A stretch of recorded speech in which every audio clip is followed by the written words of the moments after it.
Saudara, tahun 2025 adalah tahun yang menantang bagi jemaah haji, khususnya jemaah asal Indonesia.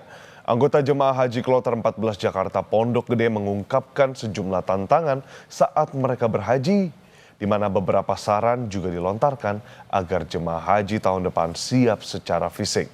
Pemerintah juga diharap bersiap mencari solusi atas kendala haji tahun ini agar tak terulang di tahun berikutnya. Selengkapnya, simak liputan Niko Anggriawan dan juru kamera Yanuar Ruslim saat kedatangan jemaah haji Kloter 14 Debarkasi Jakarta Pondok Gede. Ya, saudara, saat ini saya sedang berada di Asrama Haji Pondok Gede, yang mana saat ini Kloter 14 dari Debarkasi Jakarta Pondok Gede juga sudah keluar dari gedung serbaguna untuk nantinya mereka bisa pulang ke rumah masing-masing dan juga bertemu keluarganya masing-masing di rumah. Dan saya tidak sendiri di sini, saudara. Ada yang unik dari kepulangan Kloter 14 Debarkasi Jakarta Pondok Gede. Saya bertemu tetangga saya dan juga sekaligus teman saya yang ada di rumah. Syekh Firman. Panggilan akrabnya Syekh Zulfirman. Selamat datang di Indonesia.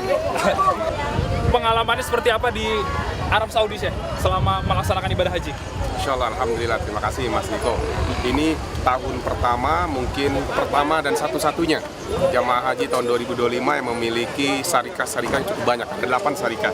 Dan kami waktu itu dapat syarikat yang bernama Rifat. Dan alhamdulillah, karena ini baru dan tantangan selalu ada, hadapi, hayati, dan nikmati. Dan alhamdulillah, cobaan-cobaan itu sebagai pembelajaran dan kedewasaan buat kami hadapi. Yang namanya haji memang tidak mudah, ada ujian kesabaran, ada ujian solid dan antar grup, dan seterusnya. Jadi ya, hari ini, tahun ini 2025 haji yang paling menantang, dan insya Allah ini banyak pelajaran lain yang bisa dipetik dan diambil hikmahnya. Kangen nggak sama keluarga di rumah? Sangat kangen sekali, tapi begitu nyampe di sini malah kangen pengen balik lagi. Masya Allah. Bagaimana pelayanan dari pemerintah di Arab Saudi sana untuk jemaah haji di Arab Saudi? Ya, kalau secara umum pelayanan dari catering alhamdulillah sudah jauh lebih baik dan makanan-makanan juga sudah enak ya. Memang fasilitas hotel memang perlu ditingkatkan lagi. Terus juga dengan adanya tadi syarikah yang ada 8 syarikah sekarang ya, kalau dulu kan ada A1 ya, sekarang ada 8 sehingga ini pertama dan mungkin breakdown teknisnya itu mungkin belum dijabarkan sehingga akhirnya banyak terjadi terpisah jamaah ya, antara suami istri yang terpisah karena beda syarikah. Jadi yang mengeluarkan visa itu beda-beda syarikahnya sehingga dia akhirnya pisah hotel. Dan di rombongan kami yang di Bandung itu 272 jamaah terpisah jadi 17 hotel.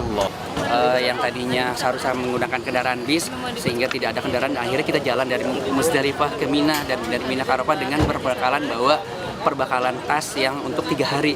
Dan itu banyak jemaah yang pingsan, bahkan ada yang sampai meninggal dunia. Seperti itu. Berarti fisik ini harus ditingkatkan ya. di ibadah haji tahun depan ya? Betul, untuk istilah kesehatannya perlu ditingkatkan kembali. Jadi difilter jamaah-jamaah yang memang tingkat kesehatannya memadai. Oke, terima kasih Pak Lukman atas waktunya bersama Kompas TV. Pak Lukman, terima kasih. Ya. Syekh Firman, selamat kembali ke rumah. Doain haji mabrur. Amin, amin. Dah, itu dia saudara, kepulangan dari Kloter 14 Debarkasi Jakarta Pondok Gede. Tentunya tadi setelah datang ini sempat ditahan dulu di gedung serbaguna untuk mereka istirahat dulu sebentar, lalu kemudian diberikan air zam-zam dan kemudian baru mereka diizinkan untuk pulang. Dan kembalinya jemaah haji ini dibagi menjadi 2 gelombang.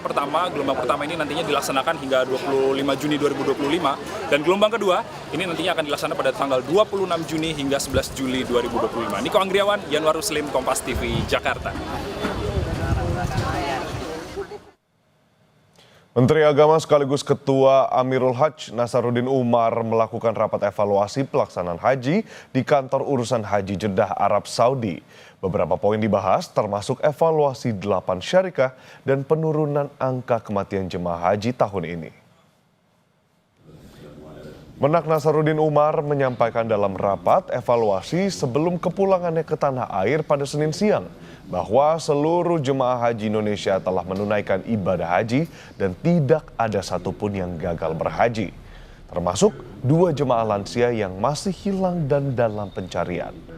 Menak memastikan status jemaah yang hilang, sakit, atau meninggal telah dibadalkan hajinya. Menak juga mengapresiasi penurunan angka kematian jemaah haji Indonesia tahun ini hingga Minggu 15 Juni 2025 jumlah jemaah yang wafat tercatat 275 orang, menurun dibandingkan periode yang sama tahun lalu yang mencapai 298 orang. Terkait evaluasi 8 syarikah, Menak menyebut semua masukan akan dijadikan bahan pertimbangan untuk peningkatan pelaksanaan haji di tahun depan. Sementara jumlah kematian ya, dibanding dengan tahun lalu sekarang masih jauh lebih menurun ya, apalagi tahun 2003. Kemudian juga jumlah yang orang di rumah sakit itu juga semakin membaik ya, ada bertambah ya. Jadi kita berharap semoga indikasi-indikasi yang sangat penting ini nanti itu bisa memberikan alat ukur buat kita bahwa haji kita ini tidak seburuk dengan tahun yang lalu, bahkan dalam banyak hal. Arab Saudi akan mendeportasi dan memberikan denda puluhan hingga ratusan juta rupiah bagi WNI yang tertangkap melakukan haji ilegal. Konsulat Jenderal Republik Indonesia (KJRI) di Jeddah saat ini menangani kasus 37 WNI yang tertangkap terkait visa haji ilegal. Seluruh WNI tersebut berusaha masuk ke Mekah untuk berhaji, namun ditangkap oleh otoritas Arab Saudi di pos pemeriksaan nusuk dan checkpoint menuju Mekah sebelum dipindahkan ke Jeddah.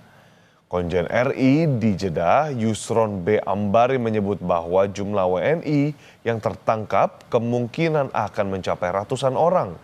Seluruhnya akan dideportasi dan dikenakan denda berat oleh pemerintah Arab Saudi. Pemerintah terus mengimbau agar seluruh WNI mematuhi aturan terkait pelaksanaan haji demi menghindari konsekuensi hukum di Arab Saudi. Yang sedang dialami oleh saudara-saudara kita tidak tertutup kemungkinan akan berakhir dengan deportasi dan juga ban masuk Arab Saudi selama 10 tahun.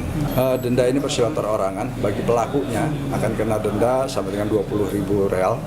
Kemudian bagi sponsor, yaitu para perusahaan yang memberikan visa, yang menjadi sponsor visa itu ada yang kena 50.000 sampai 100.000, dan bahkan kalau jumlah orang yang dia sponsori banyak maka itu akan berlipat ganda.